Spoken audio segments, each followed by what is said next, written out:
राष्ट्रीय विद्या समिति का चुनाव 7 जनवरी को होने जा रहा है।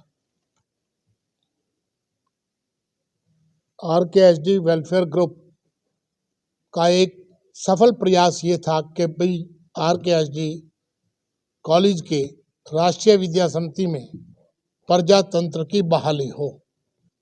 एक परिवार, दो परिवार, एक ग्रुप, दो ग्रुप, 4 ग्रुप मिलके कॉलेज में उन्नति ना हो, कॉलेज का काम उन्हीं के परिवार में रहे, उन्हीं के ग्रुप के पास रहे, मनमाने तरीके से वो चलाएं, इस बात का विरोध करने के लिए, इस बात से छुटकारा दिलाने के लिए ये ग्रुप खड़ा हुआ है। आज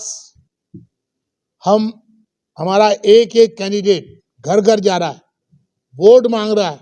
जो वोट ट्रेस नहीं हो रही है उनको ट्रेस करवा रहा है अपने अपने तरीके से।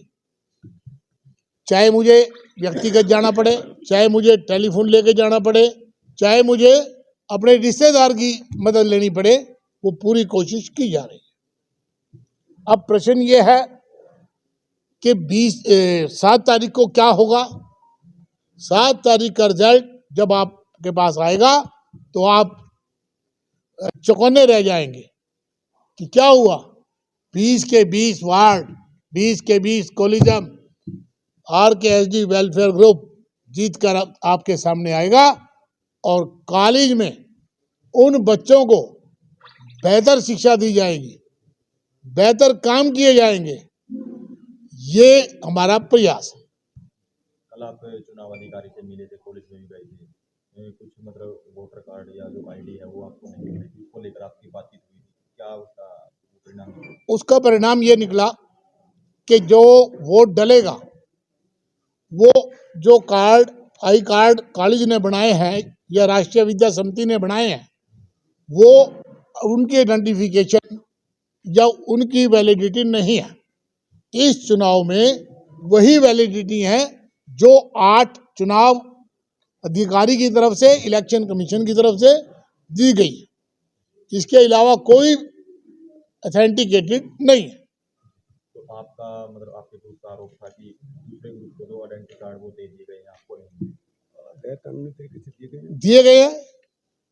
वो जो है उसको पर्ची की तरह से बांट रहे हैं लोगों को, वोटर पर्ची की तरह से। बिल्लो जी, ये आपका कार्ड बनवा के ले आए, लुभाने का प्रयास है। लेकिन जब उनको ये पता लगता है कि भाई इसमें लुभाने वाली कोई बात नहीं है, ये तो केवल 2012 में सोसाइटी एक्ट जो आया था उसके अंतर्गत ये कार्ड बनने चाहिए थे, लोगों को मिलने चाहिए थे, लेकिन वो अब ऐन मौके के ऊपर आकर 2023 में अक्टूबर में आकर बनते हैं। अब जो है उन कैंडिडेट्स को दिए जाते हैं जो उनके चाहते हैं। आरोप लगाते हैं कि फलां आदमी यहां से उठा के ले गया जी। भाई ये तो कोई बात नहीं हो गई।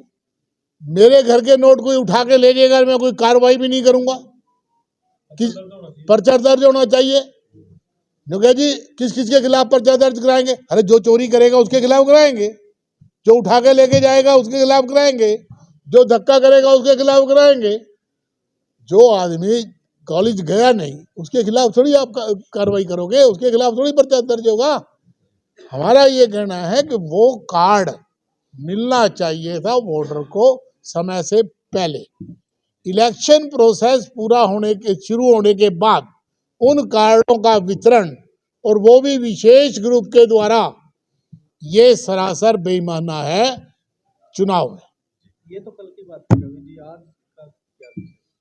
आज का विषय कुछ ऐसा था कि जैसे कल 7 तारीख को चुनाव होगा, बैलेट पेपर दिखाए गए।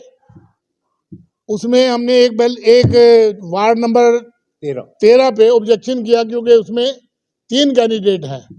बैलेट पेपर छोटा है, वो उसको बड़ा किया जाए। स्टैंप के लिए स्पेस ही नहीं है, उसमें स्टैंप के लिए स्पेस ही नहीं बचा, तो उन्होंने मान लिया इस बात को कि उसका बैलेट पेपर थोड़ा बड़ा करके, क्योंकि प्रॉपर स्थान उनको मिले, इस बात का प्रयास। और वार्ड्स के बैलेट्स में भी डिफरेंस है, स्पेसिंग में कहीं कम है कहीं ज़्यादा है, जबकि इक्वल स्पेस होना चाहिए था दोनों कैंडिडेट्स के लिए।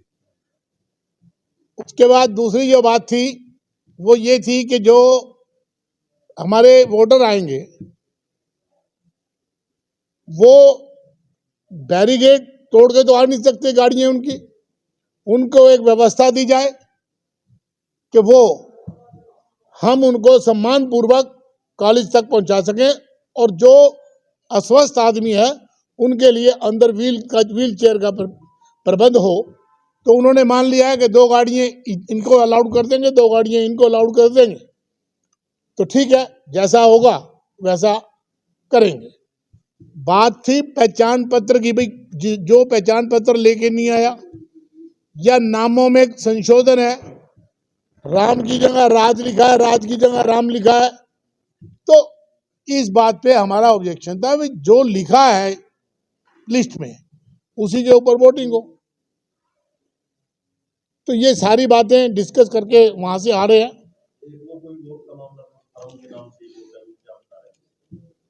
जो एडमिनिस्ट्रेटर वाली बताई है मैंने, एक वोट है मार्केट कमेटी का एडमिनिस्ट्रेटर। वो एडमिनिस्ट्रेटर कौन होगा? चेयरमैन होगा, सेक्रेटरी होगा, या कौन ऑथराइज पर्सन होगा? तो उसकी कोई व्याख्या नहीं है। डेजिग्नेशन के नाम से तो वोटर हो ही नहीं सकता। मेरा मतलब ये जो है, मेरा मतलब ये है कि भाई जब इस प्रकार के उसमें खामियां हैं उनको दूर क्यों नहीं किया गया? दूर किया जाना चाहिए। अब आरओ को पावर है, हमने कहा जी आपको तो पावर है, आप तो ऐसा ना हो कि भाई जो वोटर यहाँ पे आइडेंटिफिकेशन नहीं है, या हम कहते हैं इसकी तो मृत्यु होगी और वो कहते हैं नहीं जी ये खड़ा, एक नाम के कई बार 2 नाम भी हो सकते हैं।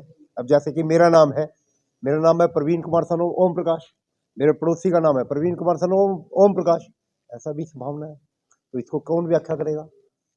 तो फिर ये हुआ कि म्यूचुअल अंडरस्टैंडिंग से अगर मान लो वो सही है वोटर और दोनों पक्ष ये कहते हैं बिल्कुल ओके है, तो उसकी वोट डलवा दी जाए। और जो 4 मरे हुए, जो पहले इन्होंने 700 कुछ वोटें निकाली थी, उसमें 4 वोटें जो है अभी तक उसमें से इन्होंने अथेंटिकेट कर दिया, उसके अलावा कोई भी नहीं होगी, ये उन्होंने हमें वायदा किया है लिखित। तो जो कल कॉलेज से पेन ड्राइव लेके आए थे उसमें पूरा डाटा आपको मिल गया जो आपको चाहिए?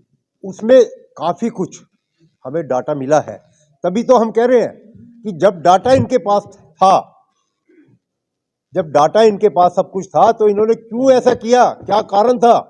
यही सबसे बड़ा एलिगेशन है। जीतना हारना कोई बड़ी बात नहीं है, हर आदमी को अधिकार है कि अपने वोटर पे जाए, अपनी बात रखे, अच्छा और बुरा दोनों बातें बताए, अपनी योजनाएं बताए। परंतु अगर उसको अंधेरे में रखोगे तो इसका मतलब क्या है, उसका अर्थ क्या है? तो मैं तो बल्कि ये चाहता था कि पहले अंधेरा दूर हो, अंधेरा दूर होने के बाद ही कार्य होना चाहिए। तो ये काम जो है registrar of firm and society का है। अब वो क्या इसमें वो लेता है क्या नहीं लेता है वो उसके हाथ में।